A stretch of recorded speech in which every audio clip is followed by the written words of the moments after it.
विवश रहमत ड्रामे में आप लोग देखेंगे कि फाइन ने शान सर की हकीकत बारी के सामने खुली गई। अब शान सर खुद को ज्यादा देर तक बचा नहीं सकते क्योंकि अब बारी सब कुछ छोड़ छाड़ कर चला जाएगा।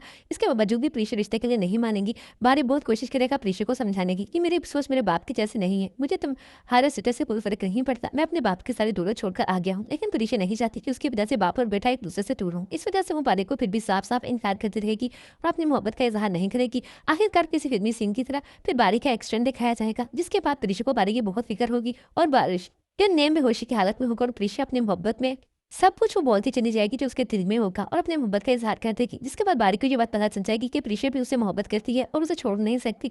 इस वजह से फिर बारी और प्रीशा का एक होना काफी हद तक पॉसिबल हो जाएगा क्योंकि शान साहब को भी इस बात का अच्छी तरह अंदाजा हो जाएगा कि बारी प्रीशा के बगैर नहीं रह सकता। वो अपनी बीवी को तो खो चुका है, अब बेटे को नहीं खोना चाहता। इस वजह से वो अब इस रिश्ते के लिए मान ही जाएगा और इस वजह से मिनाल की जिंदगी में अनाया उसके माँ बाप बहुत कोशिश करेंगे डिफिकल्टीज पैदा करने की। लेकिन फिर अब्राहिम कभी भी मिनाल का साथ नहीं छोड़ेगा क्योंकि उसने मिनाल से वादा किया था कि चाहे कुछ भी हो जाए वो किसी हाल में भी उसे अकेला नहीं छोड़ेगा, उसका साथ देगा।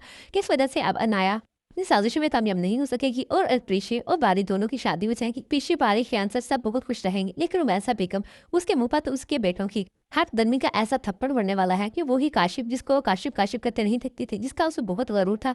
छोटे बेटे को तो वो फजूल समझती थी कि वो अपनी बहनों को मिलने जाता है और बहनों ने खराब कर रखा है। जो बेटा बहनों से नहीं मिलता था वही बेटा ऐसा बर्बाद होकर सामने आएगा कि ना रुमैसा बेगम किसी से आंखें मिला सकेगी और ना ही तुझे आलिम साहब तो मजबूर हो जाएंगे अपनी बेटियों से माफी मांगने के लिए, अपनी माँ और पहली बीवी से भी।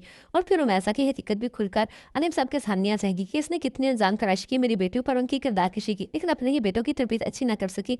अब आलिम साहब की आंखें खुल ही जानी चाहिए क्योंकि ड्रामे की काफी ज्यादा एक साथ हो चुकी है और काफी बोरिंग होगा अगर ड्रामे को और ज्यादा ट्रैक किया गया। इस बारे में आप लोग क्या कहते हैं? विवश रहमत ड्रामा आप लोग को कैसा लगता है? अपने नए कमेंट सेक्शन में लाजमी दिया करें और हमारे वीडियो पसंद आई तो वीडियो को लाइक और दूसरों के साथ जरूर शेयर करें।